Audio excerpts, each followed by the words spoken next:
you very much, Mary, for organizing the AFOM's International Medical Physics Week's 2026 celebrations. So first of all, welcome everyone to all the participants, friends, colleagues from across Asia, Oceania and beyond.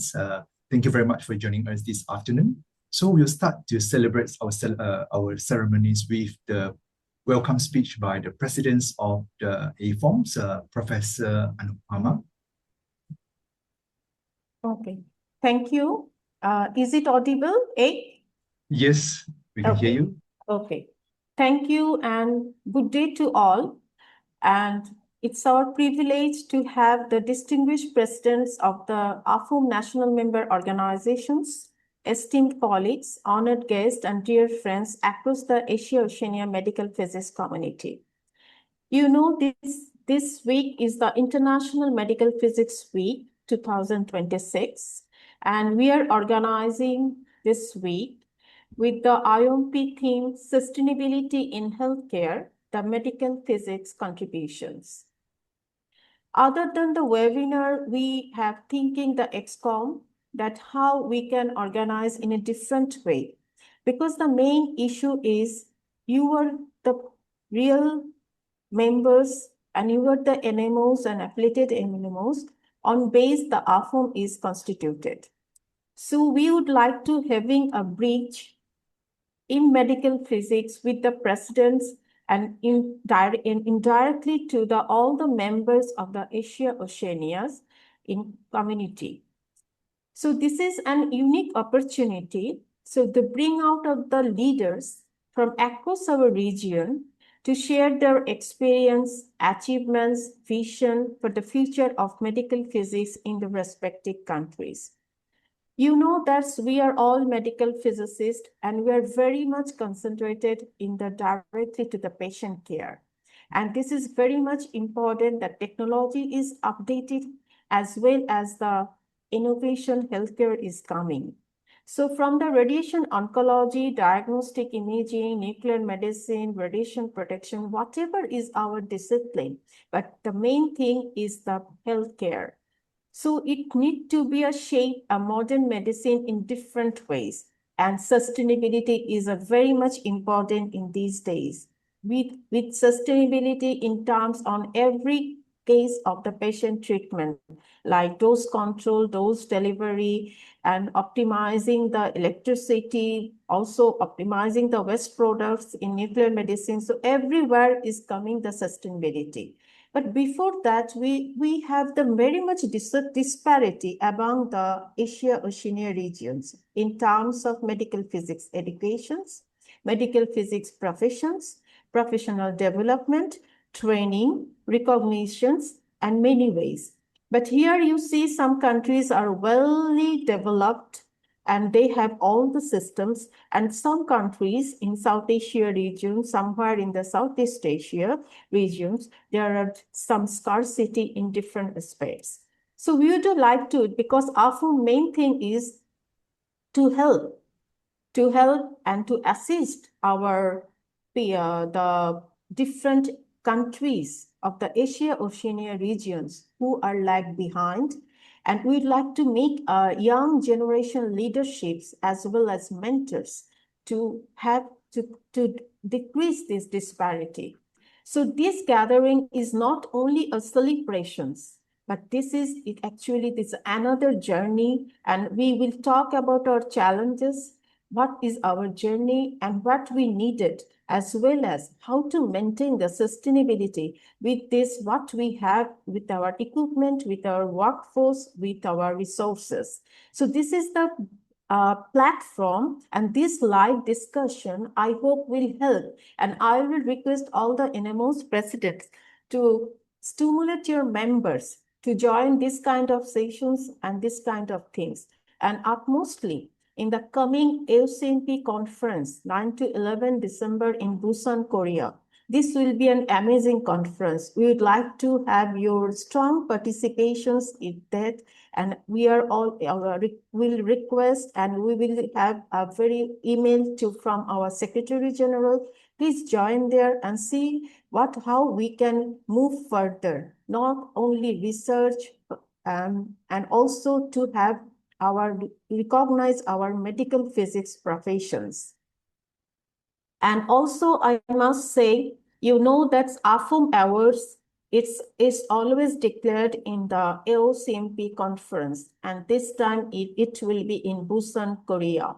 So we would like to recognize those young people's young scientists in medical physics who please see and visit the AFOM website as well as the LCMP website. You have all the information, the categories of award. So this time is very limited. The last date is 30 April. Maybe if we will extend maybe for a few days, but I will request to submit this article. And always I must say that from this year, we have started that young scientist interview sessions. That means we would like to also recognize and we'd like to distribute your activities in the whole AFOM community. So I will not go further. And many thanks to Professor Dr. Mary Joan, Dr. Ekhau, Dr. Rajni, and all the teams of our AFOM community and EXCOM who has done a tremendous jobs to start to have these sessions as well as the interviews.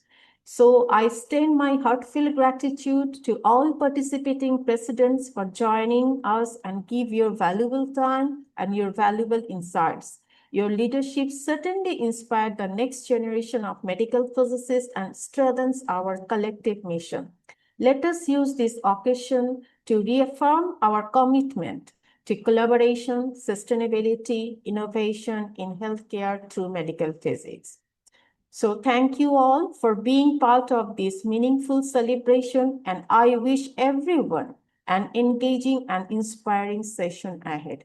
And this is not the ending. This is a just beginning. I will hear, the whole AFOM team will hear what is our actual movement in future, what is we needed. So we will do our best for the coming future. Thank you, and thank you to all. Thank you very much, Professor Hasyanupama, for the very inspiring welcome remarks. So next, I will continue to chair the sessions. So I will share my screen. Is it visible from your side? Yes. Okay, that's great. So good morning, good afternoon, everyone. Dear distinguished presidents, esteemed colleagues, and my friends. It is a great honor to moderate today's Day 1 discussions as part of our International Medical Physics Week's celebrations 2026 with the themes Building Bridges in Medical Physics with Presidents of AFOM's member organizations. We are privileged to have with us an exceptional panel of leaders representing several AFOM's national member organizations, whose insights and experiences will enrich our understanding of the progress and challenges in medical physics across the Asia-Oceania region. So I would like to give brief introductions about AFOMs. So AFOMs, we are actually one of the biggest communities in the world, in the regions that having 15,000 members within the organizations. And we have 21 national member organizations with the ordinaries and also affiliate members in our AFOMs. And it was actually founded in years 2000s. And a year during the formations, we also get recognitions from the AFOMP, where we are one of the regional organizations under the AFOMP. So as you can see in this timeline, AFOMs was started, our regional leaders has started to have conceptuals these AFOMs organizations from 1999, where it was happened in China, Guangzhou. And subsequently, the year after, it was actually officially founded and the Pro-Tem committee was actually established during the second Beijing International Congress. And subsequently, the Federation's hold its inaugural council meetings during the World Congress in Medical Physics and Biomedical Engineering in Chicago, USA. And the year after, we were actually having the second annual council meetings where the first AOCMP was started at that time. So you can see how our leaders during that time was actually establishing these organizations, and until now you can see the progress, how far that our past leader has brings AFOMS to another level. So we hope that with this guidance of the constitutions of AFOMS, we can see that the aim of AFOM is to promote the cooperations and communications between medical physics organizations in the regions, to promote medical physics and related activities in the regions, to promote advancement in status and standard of practices of the medical physics professions, as well as to organize and or sponsor international conference, regional and other meetings or courses in the region. So we are a non-profit basis organizations. And under AFOMS, we have several types of membership. We have ordinary member and also affiliate members. And recently we have a few corporate members joining us. So you can see that we have 18 members organizations is actually joining as ordinary members, and 3 affiliate members from the regions. And you can see that across these different organizations, the number of members registered under the society can be ranged from 4,000 to a few to 15s, which have a different magnitude of the number of physicists which is actively registered under the organizations. And we have up to last year's statistics, we have 7 corporate members registered under the AFOMS umbrella. So this is roughly what I will share with you all about AFOMS. And now we'll proceed with the panel discussions with all our distinguished leaders from the NMOs. So first of all, I would like to welcome Dr. Manoj Semwa from Associations of Medical Physics India. Hi, Dr. Semwa, welcome. Thank you, Dr. Haik. Thank you so much. Thank you very much. Thank you. So secondly, I'd like to invite Dr. Lumanda Ivan Lubis, my good friends. Hi, Ivan. Good to see you. Hi. Thank you very much. Hello. And thirdly, I would like to welcome Dr. Melvin Chiu from Singapore Society of Medical Physicists Singapore. Hi, Melvin. Hello, Dr. Ivan. Thank you very much. And I would like to welcome Associate Professor Muhammad Hafiz Muhammad Zin. So Dr. Hafiz is from Malaysia, my good friends from Malaysian Association of Medical Physics. Hi, Hafiz. Hi. Hello, everyone. Thank you very much.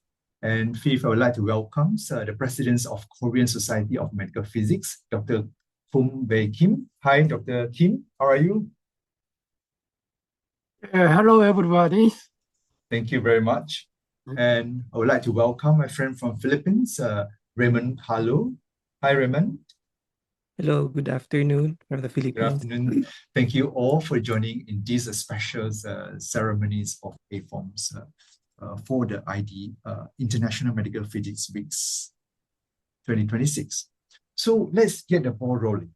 First of all, may I invite Dr. Semwa to take these questions. Dr. Semwa, what are the major initiatives that AMPI is currently undertaking to strengthen medical physics education and certifications in India? Yeah, thank you. Thank you, Dr. Aik. I'm privileged to be here with you people, all distinguished people.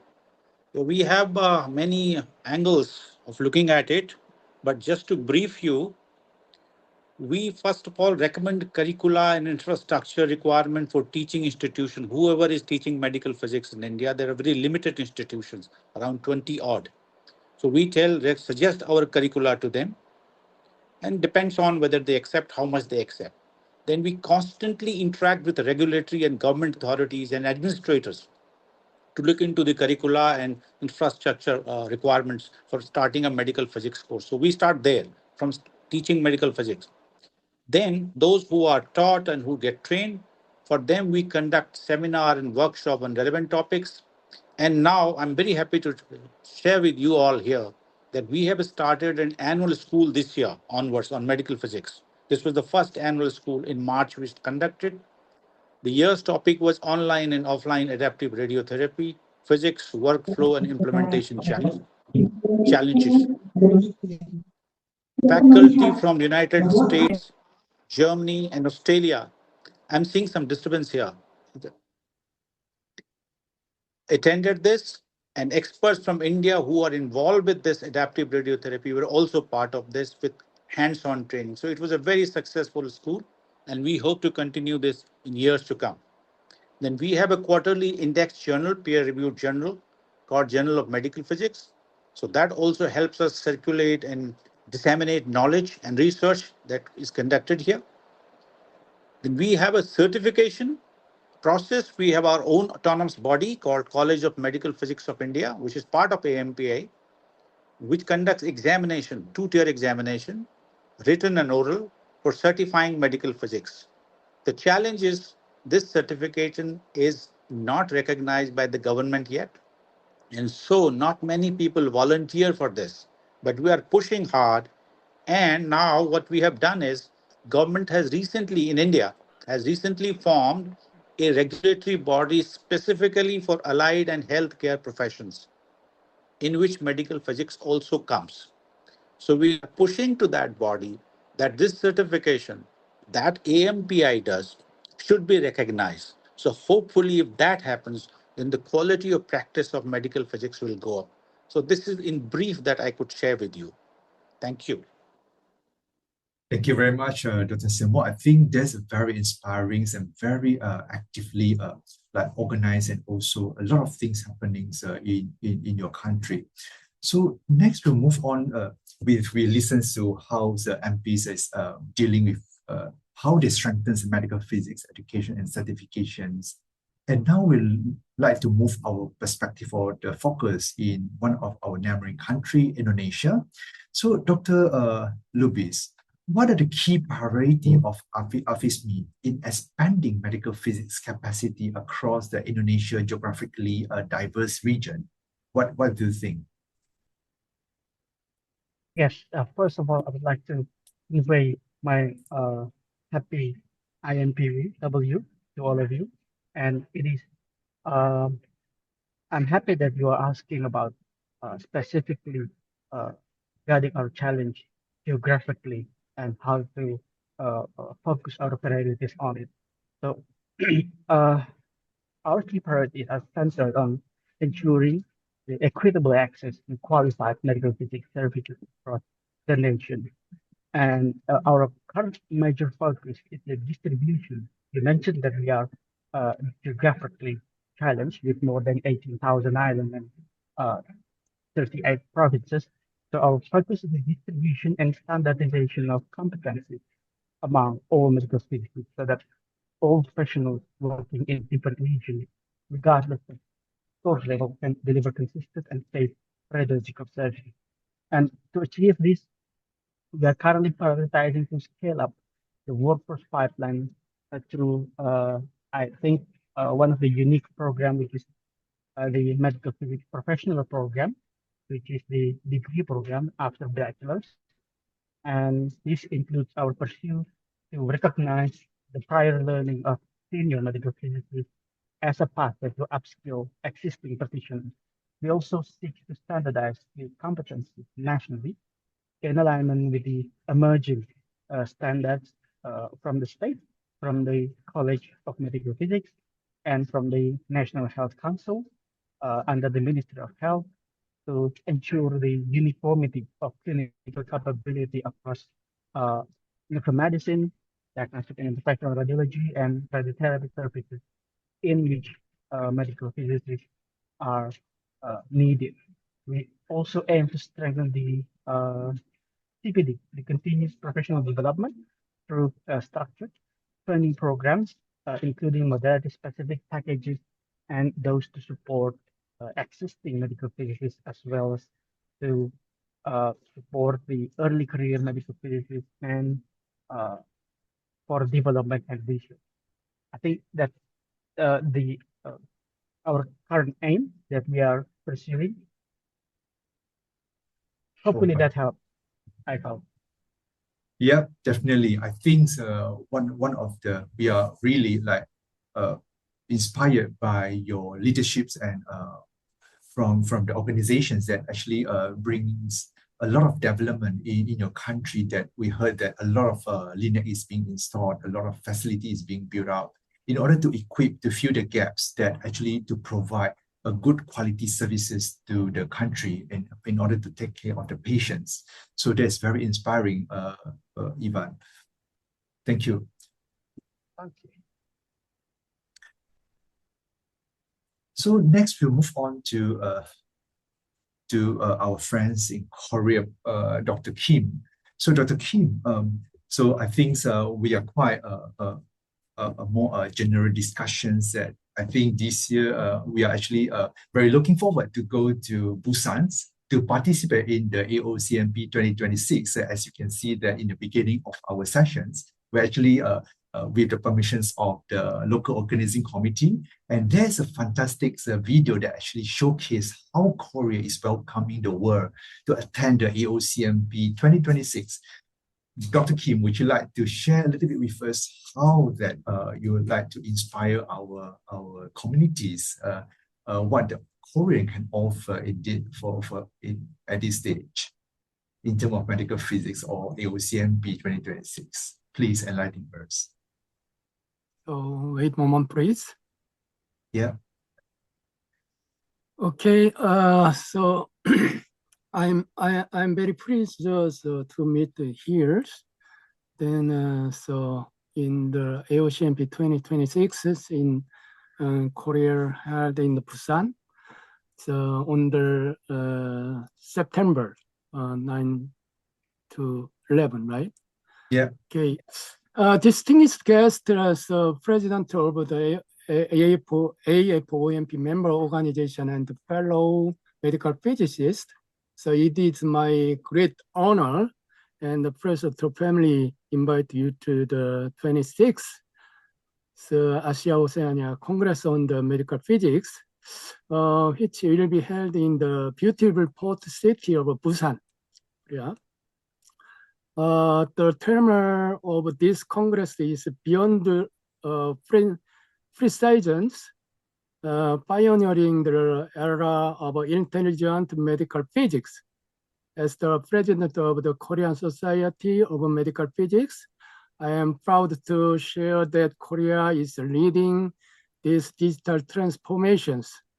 Currently, artificial intelligence-based auto-contouring system widely used in our clinical practice, and we are on the verge of implementing digital twin-based radiotherapy planning, technology that will revolutionize patient-specific care by simulating treatment outcomes in a virtual environment.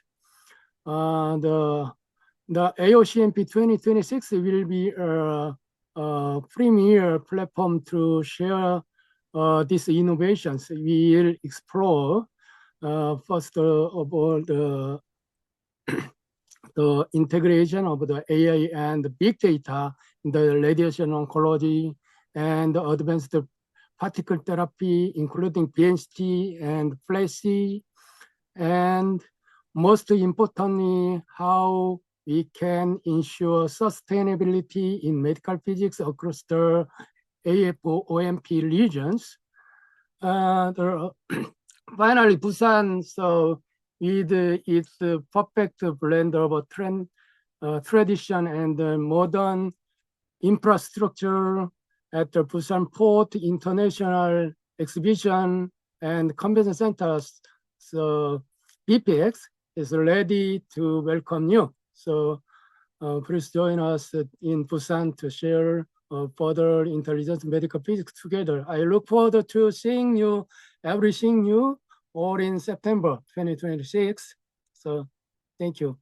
So for the question, or AOCMP 2026, please.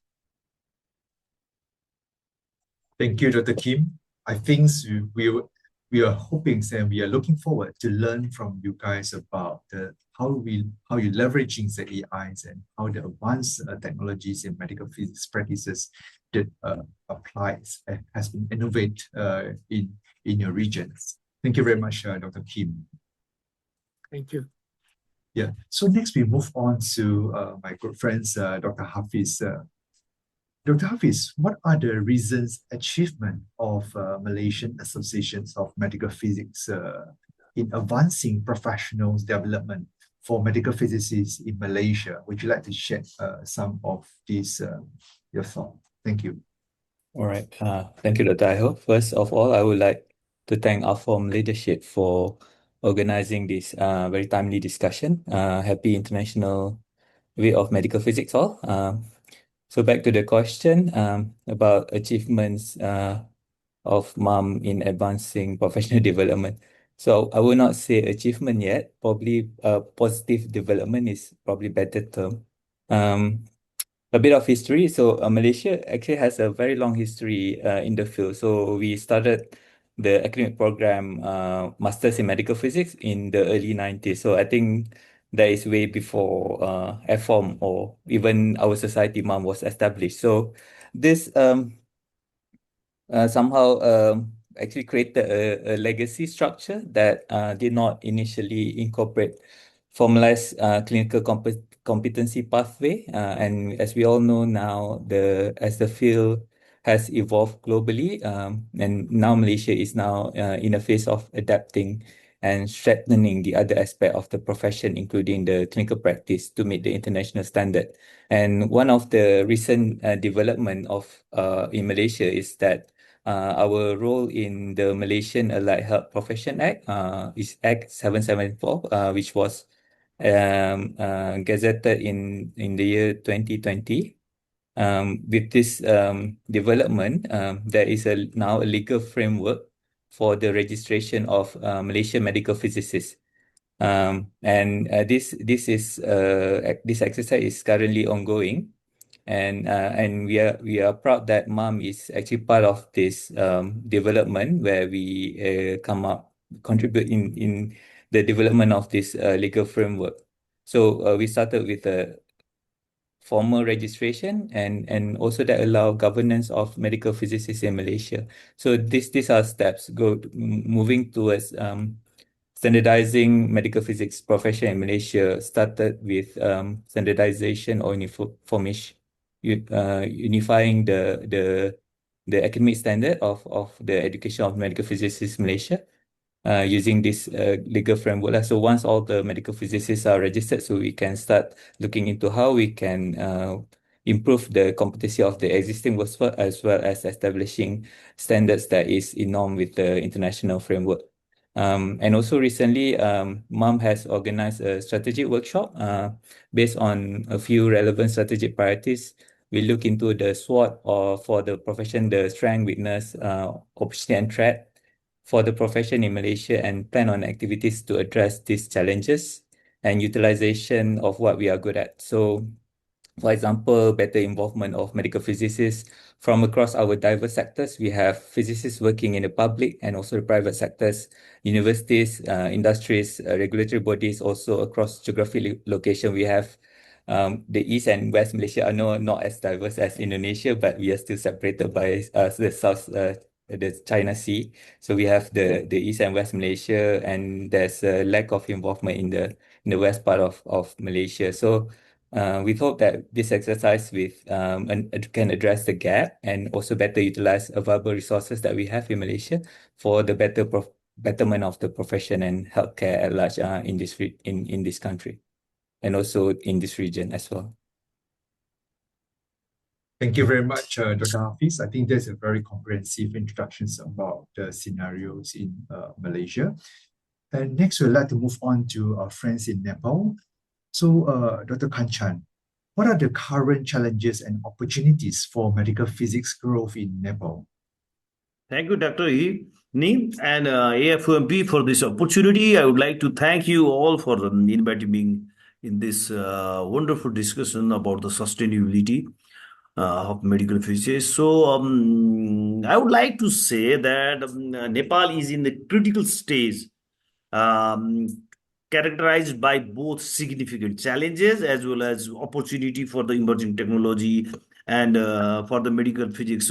So one of the primary challenge is obviously the shortage of the medical physicists in the region. We really have less than 20 around 20 medical physics and some medical physicists from outside the country are working here. So if we compare our medical physics system involvement in this health sector, it is less than 1% of the total population of the country. So but this is very inadequate, and this definitely hampers and challenges to apply medical safe practice of the medical physics in diagnostic radiology, nuclear medicine, and radiation therapy. But I'm happy to see that although we do have a lot of challenges, and we have initiated a postgraduate course at my institution. It's a National Academy of Medical Sciences, BROS, which is the biggest public hospitals, and we do have a lot of other master's program about this. So we have from this year we just have two medical physics students, because we have selected only two because of the we want to make more competent medical physicists to produce more competent, and this is one of the wonderful news for the country, for opportunities to develop the medical physics in the country. And similarly, I would like to say that implementation of the quality assurance and the quality control in the diagnostic radiology is very challenging. So most of the diagnostic radiology facilities are not without any proper QA QC program, and still we do not have any diagnostic radiology medical physicist, and hopefully we'll have more very soon. And also, we do not still we do not have the full competent regulatory authority, though we have started some work for the regulatory involvement type work with the Ministry of Health and Population and Ministry of Science and Technology, which is the line ministry to the IAEA too. So I have been also involved in some kind of the regulatory activities for the government of the Nepal, because of the we do not have any specialized regulatory people in the country. So despite these challenges, I would like to say that we do have a lot of strong opportunities in the coming days, because we have enactment of the Radioactive Substances Utilization Regulation Act, and we do have a regulations. And in the first time in the history of the regulations, it was clearly that written that medical physicists are, because I involved in drafting law and regulation in the country, being a medical physicist. So because more than 95% of our 90 almost 90% of the radiation used in the medical field in the country. So it was clearly that all the equipment before coming to the clinical practice, you should have the commissioning, acceptance testing, and quality regular QA and QC tools. So this is also increase the government regulation recognition in the field. Now this has also recognized the medical physicist, and we also have started medical physics certification registration through the Nepal Health Professional Council. So everyone has to appear for the exam. They do have an exam, and they get certified after they clear the exam. So, and one more thing about the opportunities for the medical field is that, because we became when we became the member country of the IDA, I got a chance to lead a few IEA technical cooperation project based to the radiation therapy, as well as mainly dedicated to the strengthening medical physics capability and strengthening their knowledge through the IEA technical course. A lot of people has went some for the training and the opportunities, and they came back and they're doing their best. And some, because we do have some in, I would like to say that in most of our cancer centers, we are providing all the treatment with BMAT and IMRT. yeah, that's the situation about the challenges and the opportunities. Thank you so much, Dr. Kanchan. I think there's shed some light that what you are wishing and what you would like to see how the medical physics can progress in your country, isn't it? I think there are a lot of opportunity that ahead, and hope the best for your regions.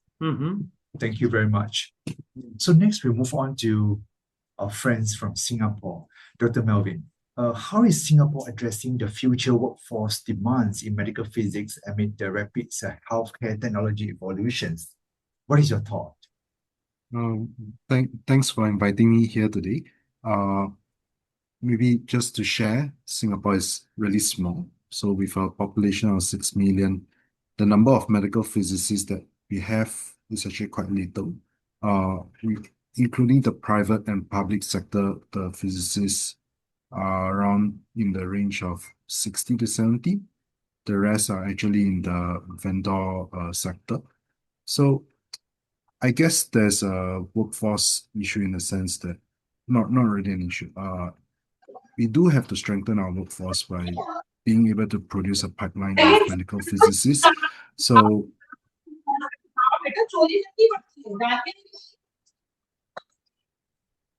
yeah, so in Singapore, we don't really have a master's in medical physics. So we actually have to cooperate a lot on send a lot of our people to overseas like the UK or even Malaysia to actually do a master's in medical physics so that when they come back, they are at least competent and they learn about the field. So what is Singapore doing about it? That's also something that the country is trying to think of. So currently, in terms of education, we do have minors and double majors in medical physics for bachelors. Masters in medical physics is something that we are still trying to develop in the sense that we still have to build our strong pool of PhD people in the country. So that's something that we are actually working on. First, by having the pool of PhD, so eventually we can we'll start up a master's program with one of the local universities. So next is also I think amid the rapid evolution of healthcare technology, competency of medical physics are also very important. How do we address this? I think one route we can go is via board certification. So that's something that in Singapore we still do not have. We heavily rely on international board certification like IMPCB for board certification. Hopefully, when we do have our good pool of board certified medical physicists, we will be able to start our own board. But all these education masters and board are also work in progress. I think it will take a couple of years more to actually be able to formalize and start something there. Yeah. So yeah, hope that's all what I can share about how Singapore is addressing. Thank you so much, Melvin. I think that's I'm glad that your community is already started to have the programs of medical physics that actually addressing and also to start to build out the capacity locally. I think that's fantastic. So thank you very much, Melvin, for that inspiring information that you shared with us. So then we move on to Mr. Ramons from Philippines. Ramons is one of the key leaders that actually organizing our next CCOM, the Regional Southeast Asia's Congress of Medical Physics. So Raymond, what are the major priorities for the SMPRP in improving access to the medical physics services across the Philippines? And if you like, please also share some of the information they would like to share about the CCOMs with us. Over to you, RC. Thank you, Professor Aiko. Before anything else, happy International Medical Physics Week. On behalf of the Society of Medical Physicists in the Republic of the Philippines, or SMPRP, thank you for the invitation for this webinar. Now, our society actually started in 1986. That's 2 years older than me. So we will be turning 40 years this year, and we will hopefully we will be able to celebrate that one. So for the past 40 years, we're able to produce 158 medical physicists. The reason for that one, it's because we only have one academic institution which was actually offering a graduate program in medical physics, and that's actually the University of Santo Tomas. Now, in 2023, there's one or another academic institution which offered another medical physics program. We have the University of the Philippines, Manila, and currently, last year, 2025, we have a third academic institution which is also offering a medical physics program. So, what's the role of our society, especially in these?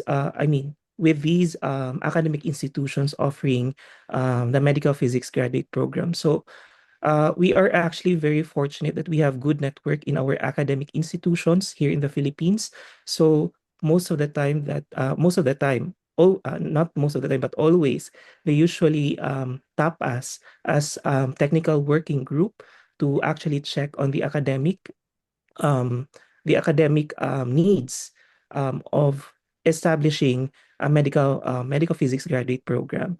So currently in UP Manila, I'm also affiliated as a senior lecturer, and in De La Salle University, I'm also recruited as a professional lecturer. So we are able to check if we are actually teaching the clinical needs or the needs that we need in the clinic, and of course the necessary preparations of our graduate students after they actually finish the program already. Now, um, as mentioned by Professor Aikau, I wasn't actually um, ready that we will be promoting CComp here, because I was hoping it's actually for AComp. But thank you for giving me a platform to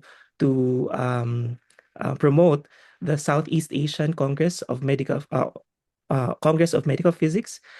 This will happen on June 10 to 13, pre-Congress June 10, and the main conference will be on June 11 to 13. Our theme for this year is actually synergizing education and advanced clinical advances in clinical advances in medical physics. So that's actually the CCOP. So this is actually a 3-day conference. We are actually jam-packed with international speakers coming from Australia, Netherlands, the US, and of course our neighboring Southeast Asian region, particularly Malaysia, Thailand, Indonesia, and Singapore. Hopefully, we'll be able to invite also our Vietnam counterparts in our CComp this year. So, challenges here in the Philippines, it's more of the workload of our medical physicists.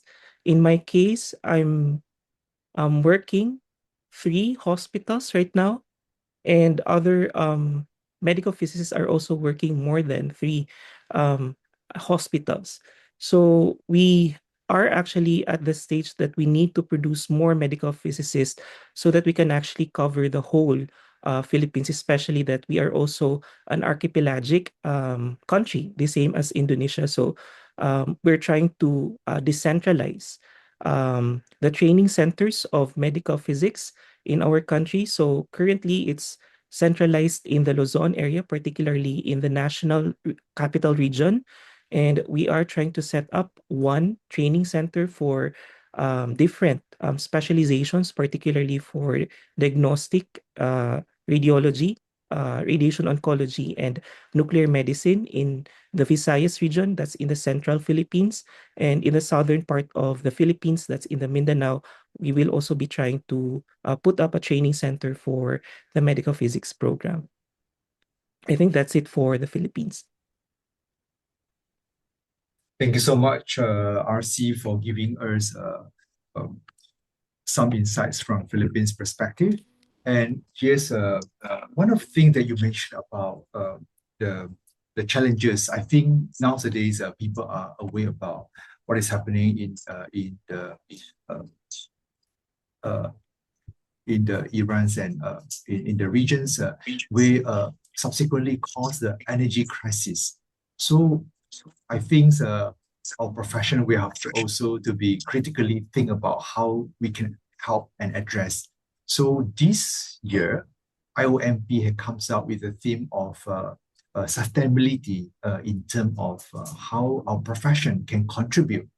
And next, in the next half of this session, we would like to talk more about how this sustainability can be, how the country is being implemented or contributing towards this theme. And maybe I will just invite all the participants, please kindly share your comments or questions in the chat box so that we can also read to the respective panels and have some discussions during the sessions.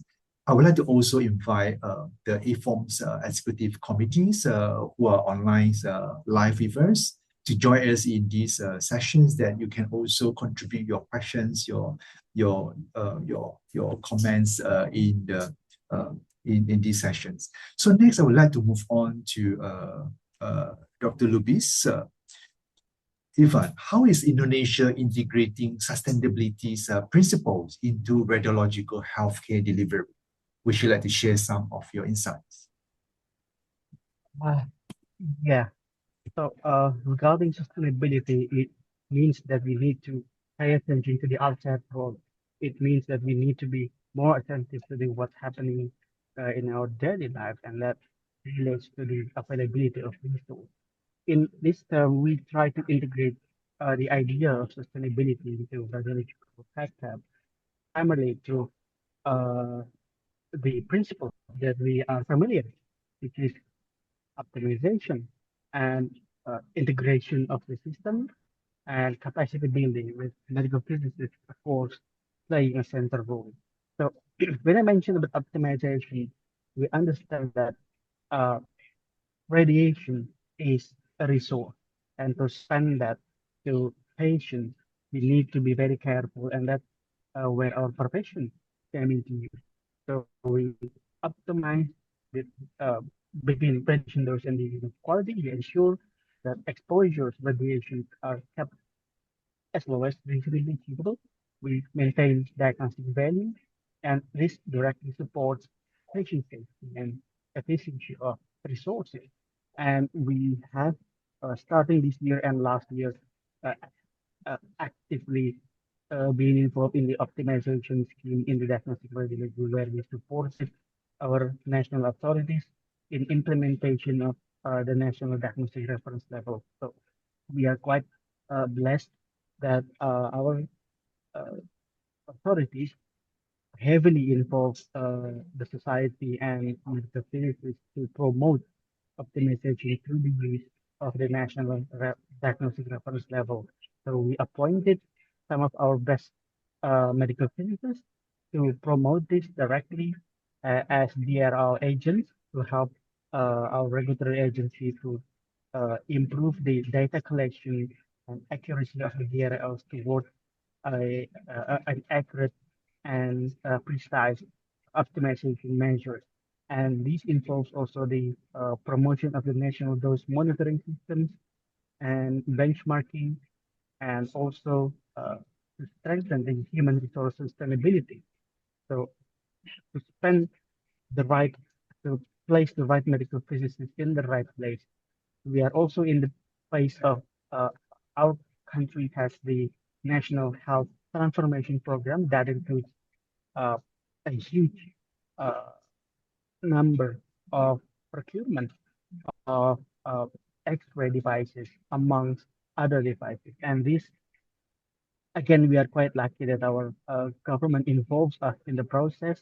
We are there to safeguard uh, the manpower issue so that all plannings are followed by discussion with us, where we can give input to prepare the medical physicists with the right competence to be uh, placed in places where devices are planned to be procured. And this kind of mapping would require huge effort. And of course, this is also a, a part of our role in suggesting to the government regarding sustainability, because this is a huge effort and this is a huge amount of resource to be at stake. So we are glad that we are given the opportunity to be in the middle of the whirlpool, where we can actively give inputs to the government, and also in the grassroots level, we are able to actively uh, safeguard the use of these new devices so that they are uh, so that we can make sure that their use will be efficient, both in dose and image quality. And then when we talk about radiotherapy, then of course this includes the concerns regarding optimized dose delivery, and of course in nuclear medicine, this means the optimized and efficient use of uh, radiopharmaceuticals, which can be improved in by promoting the personal internal dosimetry nature. I think this is what we aim to do, what we are in the middle of doing. So hopefully this would be some discussion to the floor. And yeah, over back to you, Aiko. Thank you very much, Ivan. I think that's one of the keyword that you mentioned. I totally agree with you. The optimizations. I think we had listened and learned quite a lot during the IOMP's webinars during these International Medical Physics Weeks, where a few speakers were speaking about what are the strategies that they use in order to contribute to the sustainability. I think so. One of the strategy, or one of the way they do is actually very simple for all of us can practice, which I think even the laptop the PC that we are using, if we are not using, we should suppose make it as a standby mode, or we have to shut it down. Despite of like leaving it just turn on like over the times without using. I think that's one of the things that we can do from our side.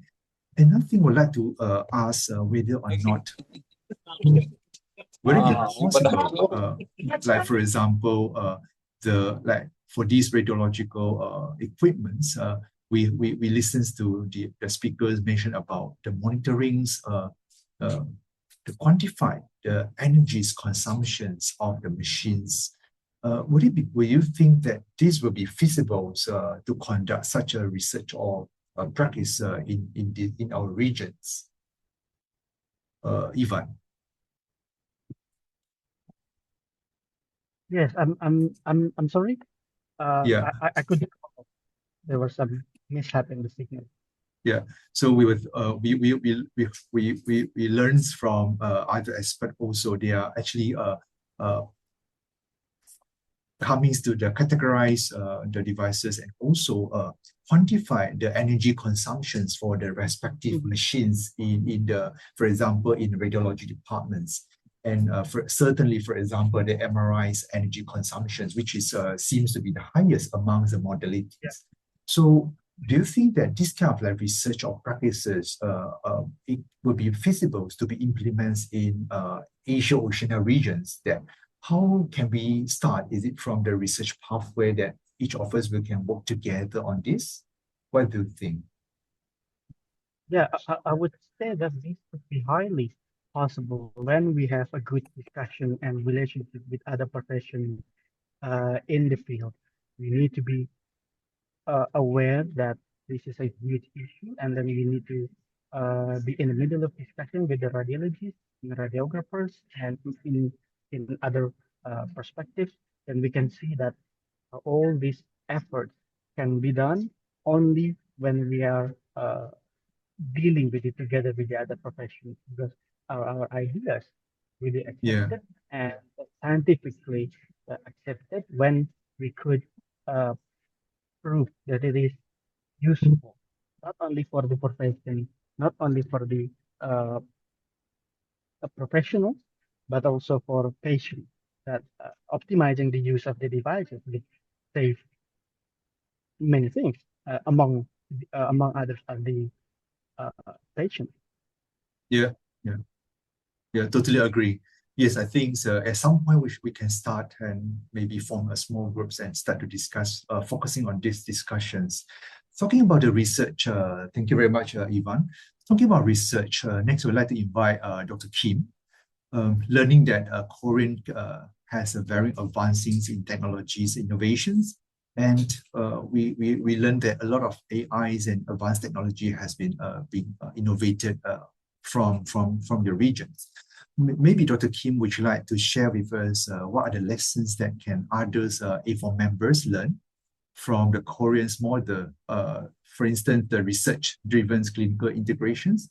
And if you have some, maybe can share with us how can this also contribute to the sustainability in this regards? Dr. Kim. There's two kind of questions, two kind of discussion. So one is how is the Korean Society of Medical Physics leveraging AI and advanced technology in clinical practice, right? And the second is what is the lesson can the AFOMP members learn from Korea's model for the research-driven clinical integration? So first question is answerers. I think that we are the transitioning from the simple automations to an intelligent clinical helping system powered by digital twins. So for the mainstream's integration of the AI auto controllings, so Korea has already successfully integrated AI-based auto controlling system into the majority of radiation oncology department nationwide. This has significantly reduced the manual controlling time while ensuring high precision standardization across the clinical institutions. Second is for the next generation digital twin-based planning. So building on the national research and development achievements, we are on the verge of deploying digital twin-based radiotherapy planning support system in clinical settings. This technology creates a virtual replica of the patient to simulate treatment outcomes, predict side effects, and optimize dose distribution before the actual delivery. So third is intelligent quality assurance. So we utilize deep learning models for predictive maintenance of the linear accelerators and automated secondary dose verifications, ensuring the highest level of the patient safety through data-driven monitoring.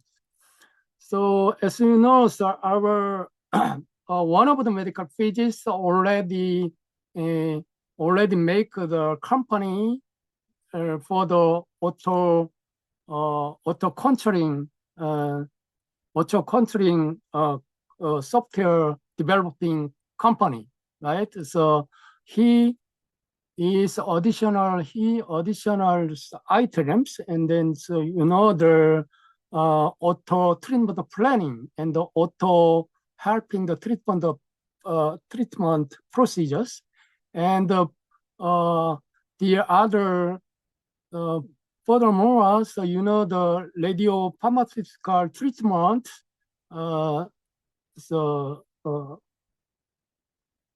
radio RPD, radio pharmaceutical treatment solution is attached. Okay, so this is the first question is this is all, and now move on to question two.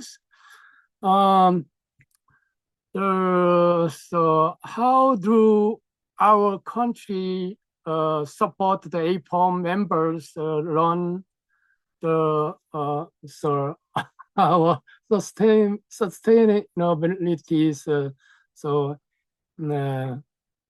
AI driving. The key lies in the seamless translations of national research and development into clinical solutions and technical leaderships. So I think the three kind of issues. So first issue is a successful clinical translations, R&D tool beside it.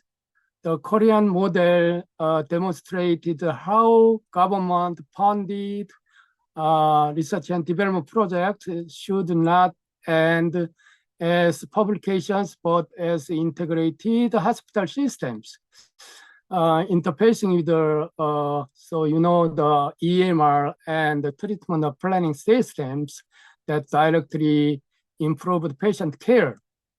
Second is empowering the digital medical physicist.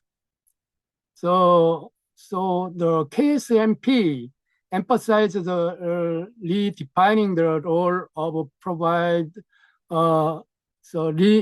redefining the role of medical physicist as a data scientist. Through our further medicine committee, we provide specialized trainings in AI and digital twin management, ensuring that our members lead the digital transformations rather than being replaced by it. Okay, so third one is bridging the technology gaps. So we believe that AI and digital twin technologies are not just for high resource settings.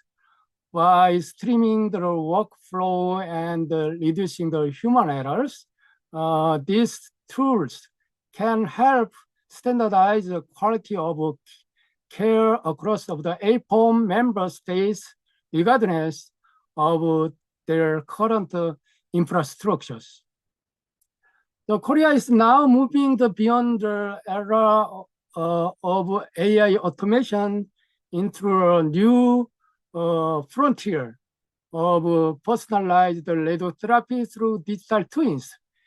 This advancement represents a collective asset for the Asia-Oceania regions. We invite you to experience these cutting-edge clinical applications first hand of the AFOMP 2026 in Busan. So we'll work together to share further medical physics. So most of all, so we already our duty, our present duty in the KSMP. So we make the research centers in under the KSMP. And then so most of all, so organized and controlled by the so research centers, KSMP research centers. Okay, that's all. Thank you. Thank you, Dr. Kim. I think certainly from what I can hear from your sharings, digital twins will be a way forward. A lot of things can be done with these technologies, and we're looking forward to go to see you in Busan and also learn from your teams and how to utilize all the technologies, the innovations that created and can benefit it to the regions. So thank you, Dr. Kim. Next, we've moved on to Dr. Hafiz. Dr. Hafiz, how is MUMS supporting greener and more sustainable radiation medicine practices in your country? Thanks, Dr. Iho. Yes, this is something which is very important, not just limited to the green energy aspect, but also ensuring sustainable practice of radiation medicine. During our strategic planning exercise, we identified that MUM members have been very strong contributors in research and development in medical physics in Malaysia. And I think this is coherent to the strong academic programs in the field here. We notice that there are research publications across medical imaging, radiotherapy, and nuclear medicine that reflects a strong commitment to sustainable radiation medicine practice. For example, studies on imaging focusing on reducing unnecessary radiation exposure through dose optimization and improved protocols. There are studies also looking at the efficient radiotherapy techniques such as IMRT and VMAT, and also optimization of quality assurance and also automation of the processes. In nuclear medicine, we saw there are papers on hybrid imaging and theranostic support for more targeted treatment, reducing overall treatment burden and improving patient outcomes. But I can highlight a few, for example, to give a perspective. For example, one study looking at, sorry, I don't prepare the slide, but I think you can look up later that this study on looking at radiotherapy treatment plan quality and time. And the study found that the radiotherapy planning time is longer in certain centers across Malaysia, which probably highlight it correlated to the lack of formal clinical training that I highlighted earlier. So these are studies, good studies that have been published, but have yet been taken into into the policy on how we can improve it. So there are also studies that, for example, look at automation and optimization of QA process to ensure more efficient workflow in clinical practice. So during the workshop, we identified that there's this gap where there are a lot of publication, but there's not much that is translated into a national policy or clinical practice across the country. So these are studies done by a single institution, maybe implemented in that institution where the studies were conducted. So I think it's the role of the society to identify these local innovations and disseminate the knowledge and expertise through maybe training and national framework adaptation.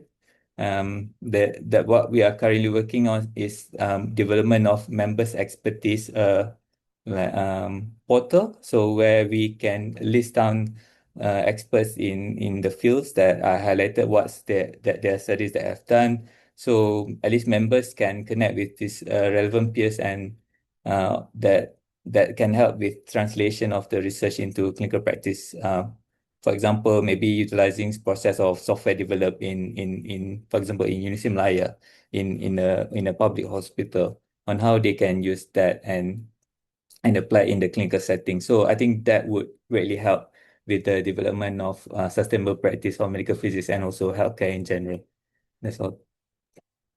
Thank you very much, Dr. Hafiz. I think certainly I will agree with you that all these we have to leverage on the innovations which happens locally or even internationals that already have the solutions that we can actually adopt and adapt to the country and even up to the nationals practices. I think there was certainly, for example, those automated QC tools that really can help those rural areas, especially without the access to the medical physicists or the equipment in order to uphold the standard of the medical imaging in the respective facility. So thank you very much, Dr. Hafiz, for your comments. Next, I would like to invite Melvin to comment further on what are the innovative sustainability practices in radiation medicines that can Singapore share with the regions. Melvin, would you like to share your thought? Thanks, Dr. Ahmad. Well, I think in general, whatever Singapore is practicing is what a lot of the presidents are already sharing, like AI, auto segmentation, optimization, treatment planning, etc. So Singapore is, as you all know, small. We don't have any natural resources. So resource management and also energy management is actually critical in Singapore. Example, Dr. Ahmad, you mentioned about monitoring the what do you say, the maybe like carbon emissions of our machines. So like in Singapore, we have proton therapy, we have Linux. So that's something actually we do monitor. So as a small country, it's a necessity for us to actually monitor it, because one thing we notice is that proton therapy, we have 4 gantries in our National Cancer Center. They take up to 50% of our carbon emission of the whole building for the 4 gantries. So utilization of the machine is important. We must make sure that the machine is well utilized. Physicists shouldn't be going in doing all kinds of experiment and actually taking up a lot of all these giving out a lot of carbon emissions. So that's also one. Second thing is like in National Cancer Center, what we have done is also to move towards hypofractionation for certain kinds of treatments, like breast treatment, reducing the fractionation from 15 fractions to 5 fractions. That's reducing by about 1/3 of the energy required.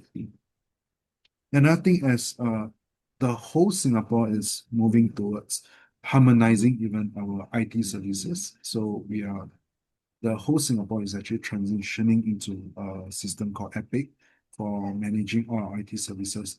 I think this is also important for sustainability, because a lot of times when we have different systems running here and there, integration is poor, you create a lot of manual workflow. So it's best actually that having one big system, we can actually do better automation with it. So next is I think we also have moved towards going paperless in Singapore for at least our public healthcare. And so we are totally paperless now. We have no paper. We utilize all our IT applications to put our documentations and records there. So that's one of the things that we're doing. So I mean, in terms of staff resources, the staff resources are actually very expensive in Singapore.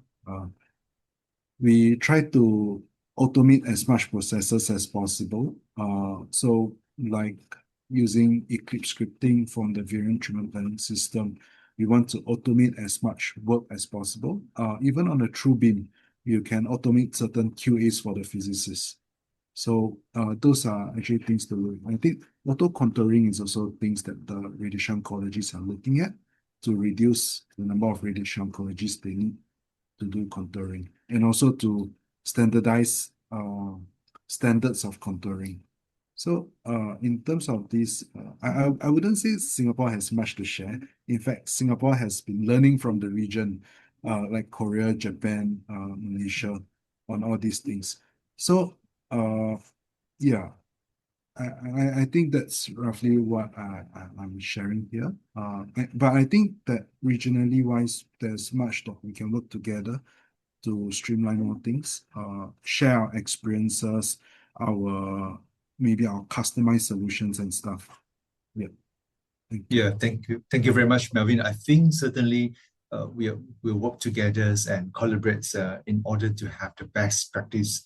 But of course, I'm glad that you have highlighted a few good practices that we all can learn and practice. For example, you mentioned about the hypofractionations, where you actually reduce not only the number of fractions, but entirely, because one of the big carbon contributions is actually for the patient to travel to the hospital, and with this hypofractionation, actually you further reduce the carbon's emissions through the travels of the patients. Secondly, you mentioned about the paperless strategy. I think that's also very good. AI leverage on the AI technologies. I think we can also each of our communities, we can even further strengthen all these practices and make it more contributed towards sustainability.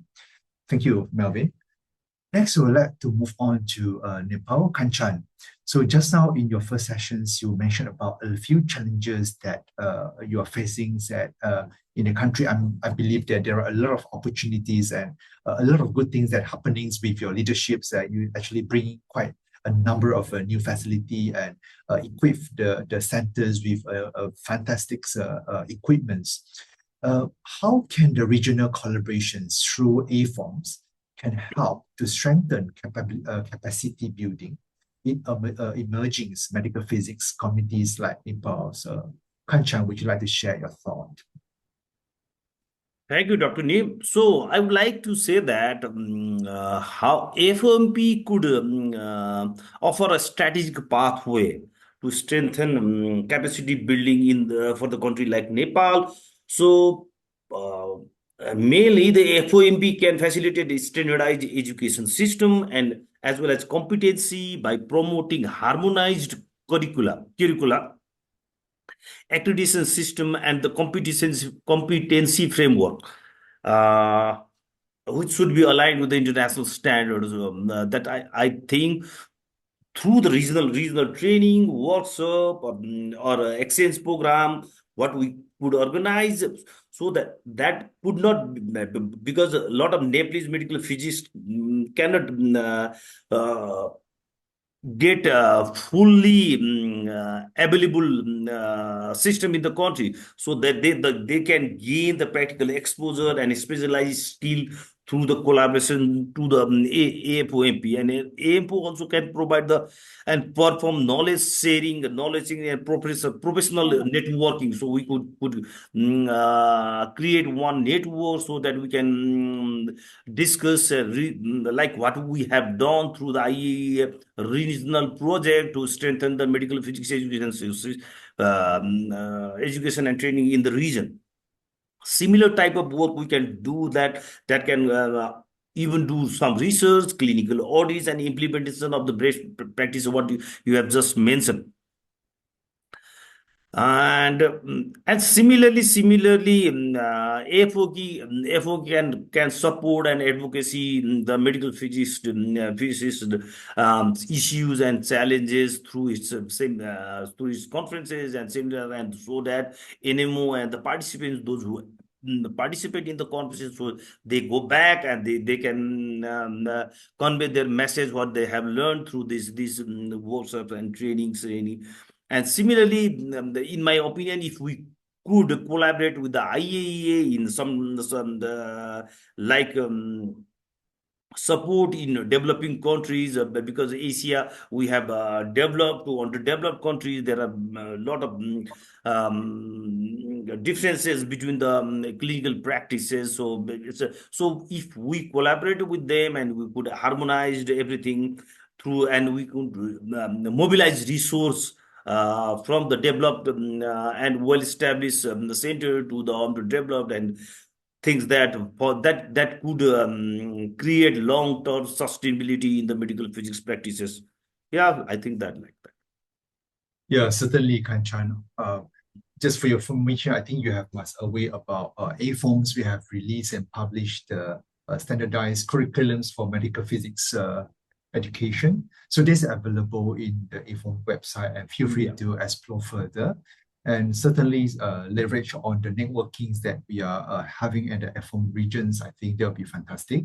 And yeah, I think working with the regional organizations, with our MMOs, we can support each other towards to have to strengthen the workforce or capacity in each country. So thank you very much, Kanchan. Thank you. Next we move on to our friends from Philippines, RC. How is the SMPRP fostering leadership and professional development among the young medical physicists? So this is something that actually one of the actually interesting topic that we discuss in the regions, where, as you know, that AFOMS, we just established the early career medical physics platform led by Dr. Mary Joy under the PRC. So you will hear more of the informations later. But I think this is very interesting, and I would like to hear from RC. What is your thought and about this? Here in the Philippines, particularly on how we hone our younger generation of medical physicists. As mentioned, we have good network in our academic institutions. We are already incorporating our graduate students in the society as an affiliate members. So what do we mean by affiliate members? So these are actually graduate students, whether they are medical physicists or any graduate students from the natural sciences who are interested in medical physics, and we actively involve them in our activities. So in our case, we usually have 2 to 3 activities in a year. That includes our annual conference. And of course, we also celebrate the International Day of Medical Physics in November. And we also have some small group discussions relating to the 3 specializations in medical physics. So that's radiation oncology, diagnostic radiology, and nuclear medicine. So we usually give them simple tasks in the society, particularly in coming up with webinars relating to a certain topic in these specialized areas. And of course, that will be attended by our senior medical physicists. So that's actually a good avenue wherein we can actually share our um, experience as well as expertise. So apart from that, we are very fortunate that our senior medical physicists in the Philippines are also very nurturing. Even if they are already in the retiring age, they still actually actively look at what is happening in the society. So when we talk about what is happening in the society, how do we where is already the direction of our society? Are we still on the track with our vision mission of our society already? So we are very fortunate, especially right now, that we are actually organizing the an international conference. We are actually survived by our student volunteers, and they have seen already the challenges on how to actually organize such big conferences. So we're not yet at par with our neighboring countries, wherein they have much money to actually um, tap third party to organize, but in our case, we have to do it on our own as a society. And of course, we are actually supported by these graduate students already. So I'm very fortunate to have lots of graduate students who are actually on board with our organization right now. So sustaining it, we give incentives to our graduate students, and of course, apart from that, they have trainings or clinical trainings in the hospitals where we are actually affiliated also. So we do not discriminate also, even if they're not student volunteers, we still welcome them in our hospitals or in our respective hospitals, wherein we have regular members who are affiliated to those hospitals. We all welcome them to have them trained clinically already, so that once they graduate, they're already ready or prepared. Thank you so much, RC. I think that really fit timely with the themes of the International Medical Physics Weeks that we are mentioning, that sustainability, where the new nurturing the future generations to take the leads in the futures in order to make these professionals sustainable. So next, I would like to invite all the participants. If you have any questions, please post your questions in the chat box, or you can actually raise up your hands, and also to ask directly. And I also like to invite the executive committees of AFOMs. I can see that Professor Anupama,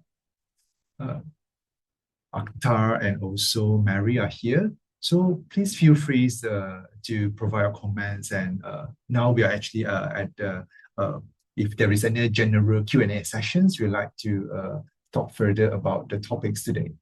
So Anupama, would you like to have a few words or questions to our panels? Yeah. Thank you. Thank you, Echo. Is it audible? Yes, I can hear you Yes. clearly. Yeah. I'm very much pleased that all of the presidents of the NMOs, especially with the we say that's the what we discussed before, the disparity between across the different countries in the regions. So many countries within have joined, And I have just things that we would like to develop our themes, that sustainability. So we would like to have also in the IMP, there is the urge, that's the global network development for the sustainability and the upcoming technologies, these things. So here are the presidents from Indonesia's, then other, and I must say that's the Malaysia, so and different countries. So Philippines. So I must say I have heard that the sustainability is now big issues, but we have to think because last week we have a discussion with the Latin America countries and Africa countries in the regions, what is they are thinking with the AFON regions. There is a huge discussions and presentations. So I will request because it's already we are over at the time. So I just would like to request all of you that how we are thinking that we should have a network because we are so much busy.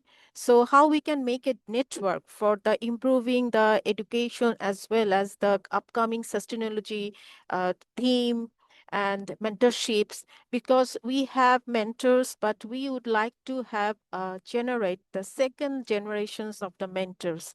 And you are all this kind of peoples, and we are doing a lot for recognition of yourself. I heard from today that's in India, the government is not recognized the certificate, and also heard the Indonesia, there's so much machine is coming. Also in Korea is have already developed the updated technology and things. Singapore also have everything. So Malaysia is starting these things. Also Philippines and doing a great, and they are thinking for a training center for the diagnostic imaging. So there are many types of combination is coming. Some are very good in education, some are very good in clinics, at the academics. So we would like to have a collaborations between us, because we should not always think about the developed countries, because we can be a source of resource, and people can ask us to have this. So always we think that we always bring some people from developed countries and we do this. Why should not we? So I will request that please have discussions between us, and this discussion is not the end, it's only the beginning. So just let us know the AFOM and give us message how you would like to work with us, and what is your opinion, and how you would like to take message from us. So this is the AFOM XCOM. We are from different countries, the members, different committees, but we have to reach you because we are the people to reach you. And we are very fortunate. I think Professor Obun Chagla has also joined, our past president, not past president, before that, the Eva Bizak was the past president. So I must say this is the only beginning, and please suggest us, because you are the heart of the AFOM. So don't push us, because if we are keep quiet, you push us what to do. And you must take this opportunity to attend the AFOMP conference, as well to stimulate your members also for the awards, so they can understand the young generation has something has to do. If we cannot stimulate them, they cannot be leader. You see, Ekau is doing a great job. I am very much appreciate him, Professor Mary Joan, and there are many people are coming forward. So we'd like to see you there. And I have a things that we can I just, it's a general discussions. I can ask Ekau and Mary Joan and others of Professor Arun is here also. So we can have groups who are very good in doing the very good portfolio in academics, who are very good portfolio in the clinics in terms of radiology, radiotherapy, and nuclear medicines. We can make a group, and we can make also Akhtar is here, so we can make a seminar with that and make up these things. Because I would like to in my term, I am very much appreciate if the young generations coming forward. So this is my only one wish, and do something for them better. But I need your cooperation. I need your advice. For this reason, I request Dr. Mary Joan and Dr. Ek that I don't like to have a webinar this International Medical Physics Week. I'd like to see you. I like to hear from you. I like to notes what's are happening in the different regions, and we can move your message, and we can have further discussion to a better world for the patient care in the AFOM region. Thank you, Ekau. Yeah, thanks, Anupama. I think that serves as a dual communication purpose. I think AFOM reach to the NMO, NMO reach to the AFOM. I think it's a dual ways of communications despite of like a single way. So this is really what the intention of our webinar today, isn't it? And hopefully we have more interesting discussions from the regionals. ঠিক আছে, টাকা কি ইয়াতে দেবো, অ্যাকাউন্টে দেবো না বিকাশে? So I think, is there any other comments from the participants or from the executive, our panels or our ExCom? I would like to thank all those who have joined today, and not only the panelists of today, those who are scheduled for tomorrow also have joined with us. Our past president also joined with the sessions, and I would like to thank all presidents for sparing your time to join this event today. And I would like to request all of you to disseminate this information into the members of your associations and bring those members to actively get involved in the activities of AFOM. We have multiple activities going on. We have monthly webinars. We have AFOM schools going on. We have AFOM Pulse newsletter going on. And we have our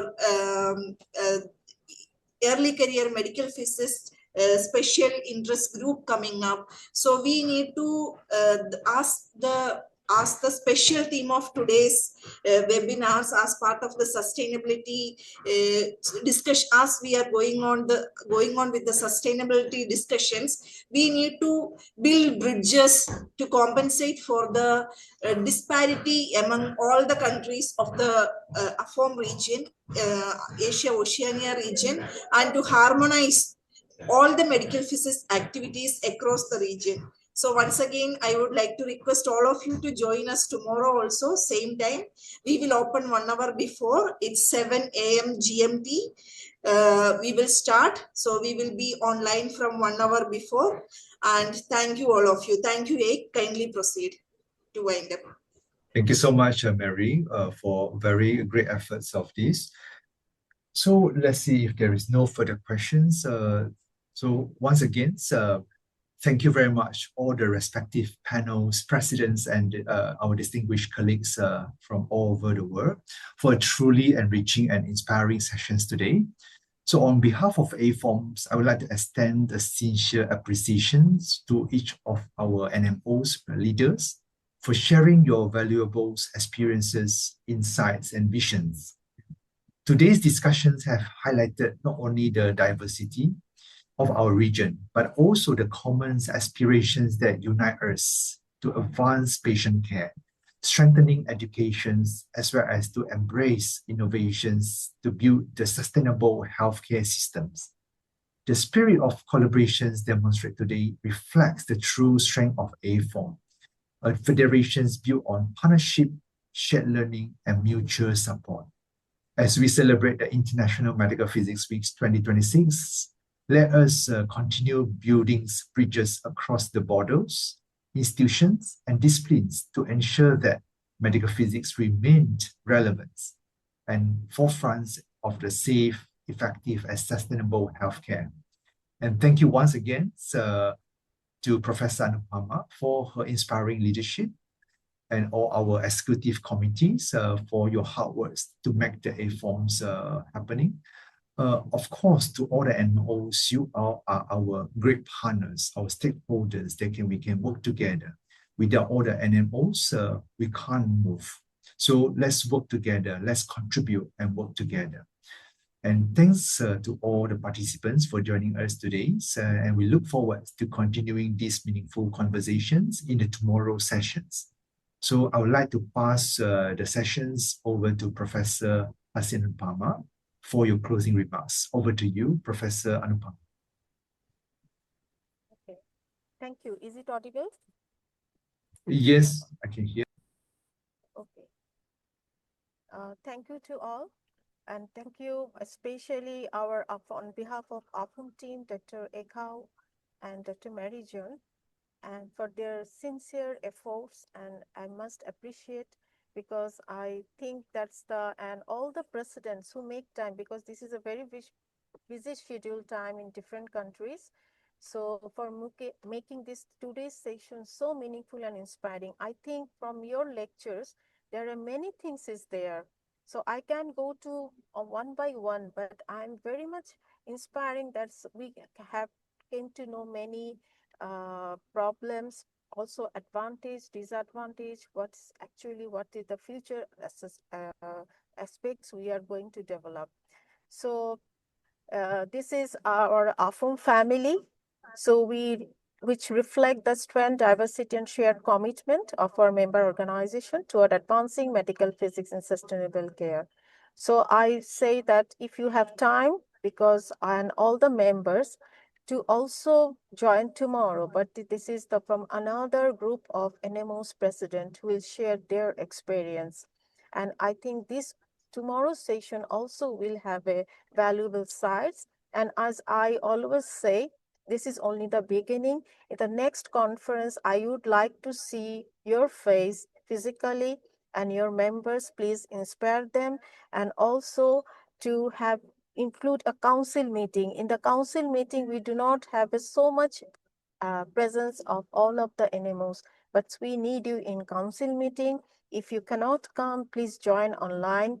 But we promise that through AFOMP, because if we do not give you message, our works and our valuable thinkings, and we cannot share within hours, so it will not grow. So you will be the coming AFOMP XCOM. So think also about in this way, that you should be a leader for the next AFOMP community. You should be leader. And also I will request who are good in research and publication, please contact with our science committee chair, so that we can have a good group of research from the AFOMP community. So let us continue to learn from one another, inspire from one another, and build stronger bridges across Asia-Oceania together.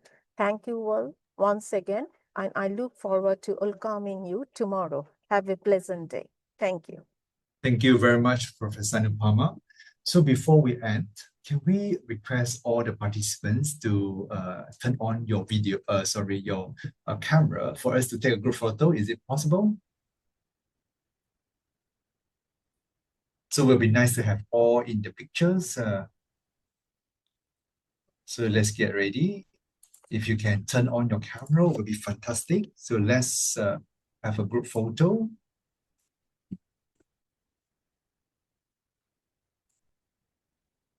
Okay, I will count. Okay, 1, 2, 3. Then we can start snapshots the pictures. Okay, so everybody ready? For those that are still turning on your camera, yes, we still have 3 seconds. 3, 2, 1. Smile. Okay, fantastic. Thank you very much, everyone. So we'd like to see everyone tomorrow. See you. Have a good day. Thank you. Thank you. Thank I would you. like to Bye-bye. ask all of you to please note Bye-bye. Sir Kim's message that he has put up wonderful subsidized rates for the coming up AOCMB 2026. Please go through the message before you leave the meeting. See you all tomorrow. Thank you. Tomorrow.